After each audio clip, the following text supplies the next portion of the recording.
बहावलनगर से जमील जदी की रिपोर्ट। बहावलनगर थाना सिटी पी डिवीजन पुलिस की बड़ी कार्रवाई। 5 रुकनी डिकेट गैंग गिरफ्तार कर लिया। मुलजमान के कब्जे से लाखों रुपए मालियत का माल मसरूका बरामद कर लिया।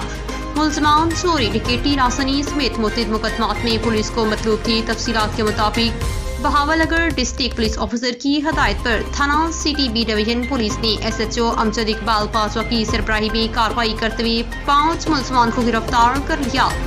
मुलजमान चोरी डिकेटी रासनी समेत मुतअद्दिद मुकदमात में पुलिस को मतलूब थे।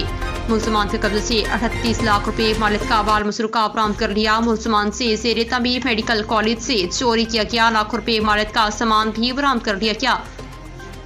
मुलजमान से बरामद किया गया माल मसरूके में मोटरसाइकिल, मोबाइल फोन्स, LED, ज़ेरे तमीर मेडिकल कॉलेज से चोरी किया गया सामान, एल्यूमिनियम के दरवाजे और घरेलू सामान शामिल है। SHO अमजद इकबाल पासवा ने कहा कि TPO नसीबुल्लाह खान की हिदायत पर जराइम पेशा नासर के खिलाफ कार्रवाइयाँ जारी